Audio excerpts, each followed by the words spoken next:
Hey, Cathy, good to sit down with you. I've been looking forward to do this one. I'm Dale Corpus, and we're doing another quick Rotary member spotlight here. So let's start with this, Cathy. What first brought you to Rotary, and how are you? Good questions. What first brought me to Rotary, believe it or not, was Cathy Shiverton. I've known her for many years and I've always admired her volunteerism. And I've worked with her on a couple of local school board and school measure projects. Also, we were both heavily involved when our children were in school at Green Valley School and academic booster type things. So I moved to her block about 4 years ago from a mile away, and she invited me to Rotary, which I Okay. knew nothing about. And I said something that has sort of become a joke, I think, among Rotarians. Um, oh, isn't that just for old people? To which Kathy said, thanks a lot. And she said, you come to a meeting and decide. And so I did come to a couple of meetings and was quite impressed and knew right then that I wanted to be involved. Cathy Shiverton is quite the connector. I mean, I've done more of these member spotlights, and you're not the only one that was brought in because of her into Rotary. So I like that. It explains a lot. All right, let's build on this. So, what keeps you coming back week after week? Is it the lunches? No, the lunches, no, although the lunches are very good, but I can't eat the bread because I'm gluten free. So I just eat Okay. the guts out of the sandwich. I feel sorry for whoever is sitting next to me at the meetings.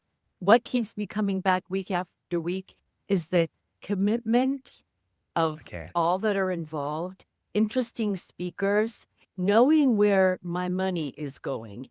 Yeah. That was a big decider for me because my husband and I have happily contributed to many organizations that we believe in, never quite knowing how much is actually spent on the cause.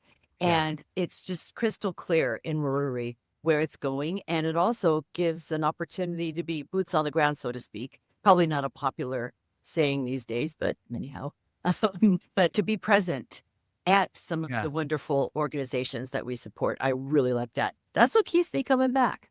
I resonate with that. So it's like the transparency and like the active participation, like you feel like you're doing something and being part of that community, Yeah, right? exactly. Okay, awesome. So next question is, what's one experience you still think about? Anything, that resonates with you about being a Rotarian so far?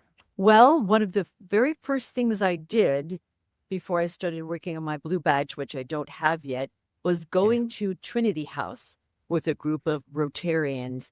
I had no idea what it was or that it even existed. And we met with some of the people who benefit from it and who are being educated on Yep. searching for jobs, and the diversity of the people that were there. I was impressed, and how our contribution of a computer center was so helpful to the efforts that they were making. I was just stunned at how well it was run and how what we did truly helped. That's Rotary in action right there. The last question, Kathy, let's mix this up for a second. I got a wild card question for Okay. you, and this is yours. What's a cause or issue you wish more people paid attention to?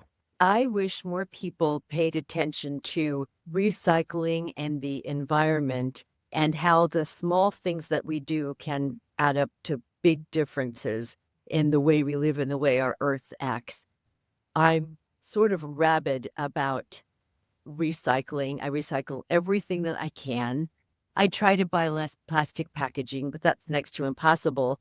But I Yeah. found an organization or a company that specializes in recycling plastics, Yeah. styrofoam, other items that wouldn't be taken in our curbside services. It's called Ridwell, and Got it. I love them. It takes a little extra effort to sort the different kinds of plastics, and it isn't paid for service, but to me, it's so worth it. And it goes along with one of my beliefs of doing small things to make big differences. I send out ripples, I get back waves. A sociology teacher that I didn't like in college said Yeah. that, and it really resounded with me. And so I think it would be so nice if we all did more little things like that. And the environment is a huge thing, and it's all over all the time. What little steps that we can take. I think it's unfair to tell people, okay, you need to do this, and this to halt global warming. Hey, baby steps. Start with one thing. Feel good about that. Then look for something else that you can do. I love that. That one lands really well. So Cathy, that was great. You're a pro. I'm so glad that we did this. Always interesting hearing how people end up here because no two stories are exactly the same. And for anybody watching or listening, if you've ever wondered what Rotary is actually like, don't overthink it. Just come in and sit on a meeting and see what you think. We meet on Tuesdays at noon at Roundhouse in Bishop Branch in San Ramon. And if you want more info, it's all at www.danvillesanramonrotary.org. Cathy, thanks for being a guest on Member Spotlight. Thanks for inviting me, Dale. I was flattered. You're welcome.